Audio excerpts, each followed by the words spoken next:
cats. Like there are three of us. Yes, there we go.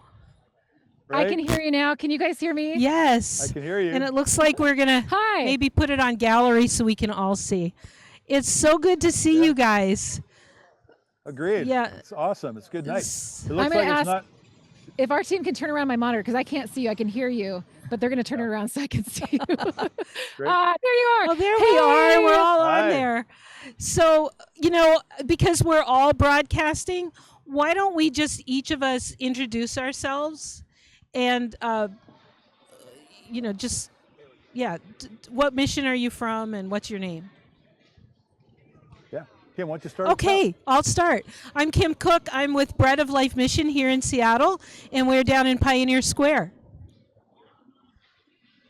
And I'm Erin Holcomb. I'm with Portland Rescue Mission here in Portland, Oregon. You can see us right under our Burnside Shelter sign right there in the heart of Portland at the crossroads of Burnside and the Willamette River, right in the geographic middle of Portland, Oregon. Awesome. It's a great location, Erin. Yeah. I'm Scott Thielen at UGM in Yakima, Washington, and we are downtown in Yakima, right across, probably the most important aspect of Olive Garden, right across the street from the Capitol Theater, which is, we're in a community, a little area in the community called Millennium Plaza, and it is a pretty common gathering spot for homeless people. So we're here. We're going to be here all night. It's going to be fun. That's great. Well, we didn't really plan much. We just thought we'd get together and chat. Right. And that's my favorite thing with all my CEO peers from Citygate. So how has it been? How has your bench event been so far? Scott, why don't you share first? Okay. Yeah, in Yakima, I was just sharing with Kim briefly. It's been actually really surprising to me, the very positive response that I've gotten from particularly like local government and from some partners. There are some people that did not choose to participate, and that's fine. I'm not sure of the reasons, but I booked it pretty solid. So they're back to back to back. It's going to get a lot lighter after 1 o'clock. That'll be nice. Maybe catch a nap somewhere, but it's actually been really helpful. I took the various question suggestions that Citygate provided, and really just thought about who could speak most effectively to each of those, and just created a lot of variety. So it's been really good, and I think for our community, we just needed to get past organizational isolation, and get to talking as a community. So been really appreciative of that. That's great. Yeah. I think similar here, Scott. We've had a number of different people from different perspectives join me on the bench. So we started off actually with a couple of our policymakers, our chief of police. We've had program graduates. We've had other folks who serve in different organizations. And, when you get that many different people talking about a hot topic, it can be dicey because people disagree about a lot of things. And I have just been so delighted with the common threads I am hearing, what we all agree on. And this is among folks, who have probably very different political views, very different social views. But what I'm hearing again and again is it really does take everybody being a part of the solution, and that the folks we're serving need unique care that meets them where they're at and takes into account their specific stories. And those are things I share with folks all the time about this work and what the solutions look like. But we're hearing that again and again from every perspective. So that's been really encouraging. What about for you, Kim? I just did the pilot in January, so we're kind of rerunning this, but I wanted to try to get new voices. And I've had some people on the bench that I've never met before. I've met them as they're sitting down, and it's been really good to have those conversations just about what do you do, and finding this common, like you said, the common threads. So many people are saying it's all about relationship and community, that we have to create community for those who are coming in recovery. And, just there's such a need here in Seattle for women's shelter and recovery beds. So just hearing some of where are the gaps and where are we in agreement and where do we not agree, but can we work together in it? And it's just been really fun to have those conversations.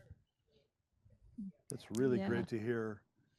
especially as you're leaning in to focus more on the women's shelter piece. Wow, what a need. Yeah, I was Yeah. just telling the person that was here before, just in the last segment, that when I interviewed, the board said, these are homeless men, right? And I went, yeah, Mm. like, don't make me work with women. There's too much baggage.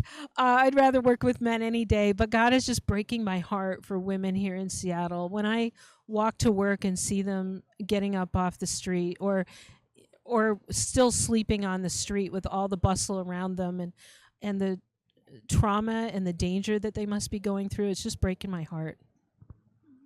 Yeah. Scott, this is your first year doing this, right? Kim, I know you led the way a year ago. I'm curious what it's been like in Yakima. Who's stopping by your bench? Well, that's just an interesting thing. Out of the blue, Brandon Thomas reached out. He wants to connect. So we're going to do that tomorrow. Brandon's the one that did this back, I think it was in Virginia. Mm-hmm. Mike Johnson picked up that next year. So we've actually done it for 3 years now. Oh, okay. But Sorry. we've done it in December for 60 hours. And so Whoa. You're a glutton for can I punishment. just say this is awesome in October? Did you say 60 hours? 60, yes. One person on the bench? Yes. Wow. Well, no, we realized that was not possible. So we rotated out a lot. Got it. This year it just seems so attainable and simple. So Yeah. we've had a great experience. We have not had a lot of people just stopping by. Mm-hmm. I do suspect that will happen more after things quiet down. Yeah. But at the moment, that has not been our primary lead. It's really been these connections in the community. Yeah.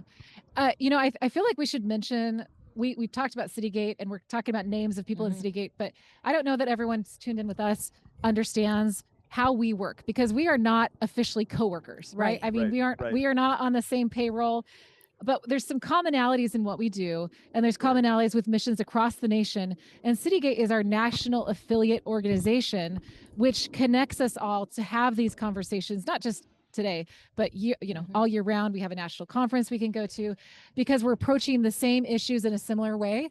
And then we have regional groups. So Kim, maybe you could talk about our regional group a little bit and how the three of us have connected. Sure. Well, and the other interesting thing with Citygate is it is an association. And so we're members, and they provide really great support for us, but we are all independent, and we come up with our own policies and procedures. And we all have, even within the mission world, have different beliefs and ideas about how to approach homelessness. So that's important.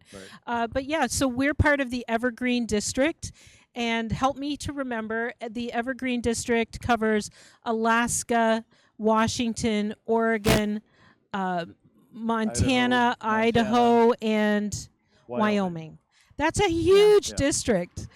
Yes, it is. And when I came here 2.5 years ago, I knew no one. And now I just feel like I have such a great peer support network. And it's all of you. And we get together, the CEOs get together once a month on a call and just support one another and talk about what we're seeing in our communities and what keeps us up at night. And, because as CEOs, we don't always have support or peers close at hand, right? Yeah, that's right. And Well, I think Kim, you've anchored it really well. one of the huge values for us has been being part of Citygate, and the Evergreen Network in particular has been the opportunity to just compare notes on how we do the work we do. So we have gone and visited. We haven't come to either of you yet, although we need to, but you both came to Portland in August with some of your team, and we were able to talk about some ways we're approaching the issues here in Portland. And as we've visited other missions, we are inspired because there are great people doing great work around the Pacific Northwest. And it does feel like we're all in the same boat, rowing in the same direction. And we learn a lot as we see how you're doing the work. I think each geographic context requires creativity in different ways too. And so it's inspiring. I like that word, Aaron. We get an opportunity to look at our dilemma from a different perspective. And then there's that creative impetus that kicks in, and we start coming away with great ideas. Yeah. I wonder if we could talk a little bit about some of the uniquenesses of being in Oregon and Washington, because I think more than most states, these two states have a lot in common. What would you say are some of our unique challenges around issues of homelessness in the Pacific Northwest in particular? there's just a different mindset about homelessness in these communities. Hmm. And I think in a way, culturally, there seems to be um, it's just a different West Coast sort of experience than many other parts of the country. And Yakima is not experiencing things as most difficult as you might be facing in Portland or Seattle, but towns like Yakima, which are significantly smaller, live in the shadow and they try to emulate these larger cities. Mm. And so I do think that across the Northwest, we sort of are in this tug of war trying to figure out how to land things. Hmm. Agreed. I can Agreed. tell you in Yakima, don't try to emulate Seattle. I Well, can I tell you know that that. right now. Or Portland.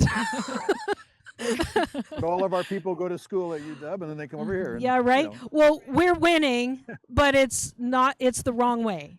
Because I think that Yeah. Seattle is number 3 in the nation for homelessness, and if it was per capita, we would be number 1. So Yeah. you don't want to emulate us. I think one of the factors that also impacts our region is some of the policies that come through the courts that change maybe how our communities would engage folks who are struggling. Mhm. I mean, particularly thinking of some of the not that long ago historic rulings around camping that have Mm. made it easier for folks to remain camping outdoors when they're struggling, rather than getting moved into services. And I think that tends to be particular to West Coast, because we're in the Ninth Circuit. Now we're seeing some movement around that where there are communities who are saying, yeah, even though we've done this for a while, we don't think it may be best for folks to leave them outdoors. We'd like to see folks connected with services. But I think, people say, well, I travel the Midwest, the East Coast, there's nobody camping there. Well, that's particular to some of the laws we have here that allow that That's right. because of Yes. our court system. Mhm. So true. Yeah. Mhm. And Aaron, one of the things that you're not experiencing, you will experience it differently, but Kim and I in Washington State now have a tax burden that is taxing even our advertising Right. as nonprofits. And my IT. Oh, And, that's interesting. So, like, I got an email. I didn't even know about this. I got an email from our IT company and said, I am Yeah. so sorry, but we have to start taxing you. That is a lot of money just on that one Yeah. contract, right? Because if you don't have good IT, a lot of bad stuff happens. So all of those services are getting every taxed, yeah. one of those services.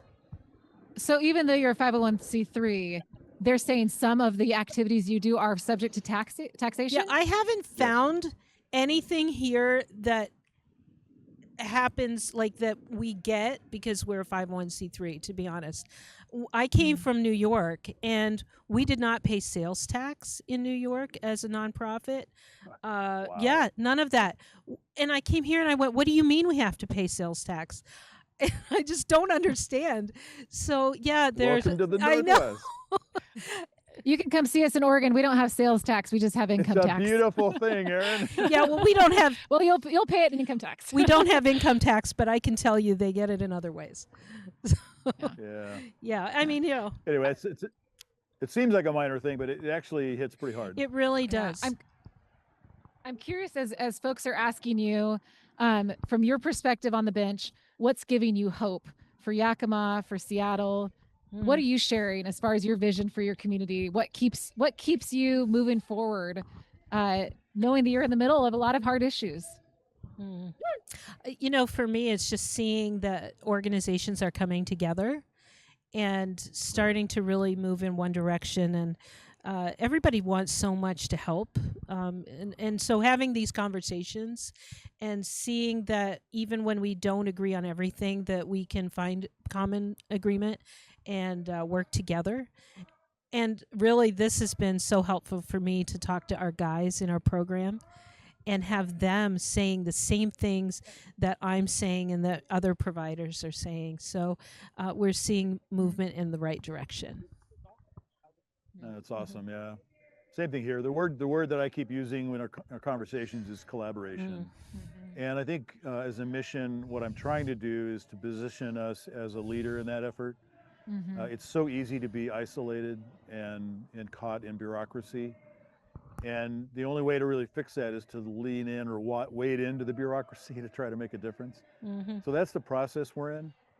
but I believe it's bearing fruit, and Yeah. it's going to be a long-term solution, not a quick fix. Yeah. So good. I think none of us are big enough to fix it on our own, right? There's No. no mission that can solve homelessness No. alone. No. And I think similarly here in Portland, there's a real spirit of collaboration around, particularly the faith-based community, of how can we do better together, I so that love we're that. not duplicating services, but truly reaching more people with the work that we have been given to do. And that's a holy calling. A very, I take that stewardship really seriously, because people give to us in trust that we are going to make every dollar work as hard as it can. And so as we're doing that better together as other, a group of agencies here in town, I think that honors the donors, it honors the community that's investing in us, and we get better results because we're reaching more people. Yeah, I totally agree. That's awesome. And I sense that from Matt and his name's slipped my Probably mind now. Lance over the Lance, team. Actually, yes, Matt's yes. right here. He's coming onto my bench next. So Excellent. Yeah. Tell him I have not forgotten his question about thrift, so I'm going to get back to him on that. I'll tell him. Yeah, that's great. But honestly, Aaron, that collaboration that you guys are doing in Portland, that's inspiring. I hope that that's something that we can see replicated in other communities. I really do. Thanks. So, So Kim, you've got a different problem because you sort of live in the shadow of UGM Seattle, and it's hard to feel collaborative, right? well, it is, but it isn't. I mean, I look at them as like a big brother. So, Okay. they're there. It is a little daunting in that like everybody knows them and they don't necessarily know Bread of Life. So I'm trying to get out there and tell people what we do. We're very collaborative, and I'm looking for more ways to collaborate. And Scott Chin, the CEO, wants to. We're neighbors, and so I just had somebody from his organization on the bench tonight. So Good. we definitely play in the same neighborhood, but we have different things that we focus on, and I think there's room for all of us because there's such a big need. And while one organization can focus on one thing, the other can focus on something else. So they're really wide. Yeah. They do a lot. So I figure, well, we'll go deep. And so we want to go really deep in our program and addiction recovery. And so I don't feel like I need to do a lot of different things because other people are covering a lot of things. So it's just what That's God good. puts on our heart, right? That's right. I'm excited to send our recovery team down to Portland and let them do a deep dive. Yeah, we're hosting you soon, I think, this month, right? I think that's right. Yeah. I think so. I have it on my calendar. And again, I think those are just opportunities we need to do as much as we can, because none of us has all the answers. And we might want to try things in our context, but we can't try everything. So when I go see, Kim, what you're doing and how you're serving folks, that's going to save me a year and a half of work trying an idea. Because like I can learn from that. And Scott, when I see what you're doing. And then I just think for our staff, one of the biggest things for this is, because we have 100 staff, but almost all of them have a different job, right? Very few people have the same job as someone else in the mission, because we're but lean. a lot of them exactly, a lot of them have a similar job to someone at Yakima Union Gospel Mission or at Bread of Life or at these other missions regionally. And when they can connect and talk to that peer and share ideas and brainstorm solutions, that enriches our whole effort, on both sides of that conversation. So that's been a huge gift to us as our staff have built out their peer networks regionally, because they're not going to necessarily find that person in-house here, but they can find them at other missions. Yeah, Totally agree. Yep. Aaron, I've been kind of curious with Portland getting so much attention on the political scene, right? What do you mean? Where? Yeah. Is all of the heat around the federal building, is that affecting your efforts as a mission at all?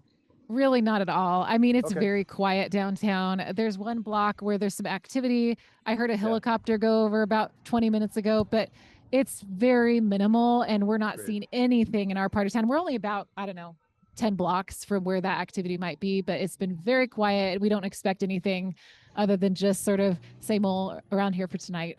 Well, very cool. That's great to hear. Yeah. I'm glad to be able to report no news is good news. Yeah, good. Scott, you said that it's nice to do this in October versus December. last time I Yes. did it, it was in January, and I have to say, Yes. well, first of all, yeah, it was cold, but it was way quieter. So Oh, that's a it has true been an statement. activated neighborhood tonight, let me tell you. There has been a It's lot busy going behind you. on. We had somebody arrested while up the street a little while ago, Okay. and we've All had right. we've got singing down the street and lots going on. So I'm not sure which I appreciate the best, the quieter, the cold. I forget how illuminated that section is right behind you. That's amazing. All those Yeah, lights. it really is. It's a great place to be. So, Yeah, you're in the equivalent of Old Town, right? You're in the historic district of Seattle. yeah, There, yeah, we're Kim. right in Pioneer Square. Yeah. Actually, Yeah. from what I understand, our building used to be a brothel. So that's you What a know, great turnaround. yeah. Stories of redemption. Yes, exactly, That's right. exactly. Yeah, we're right in a Uh, historic area. Yeah.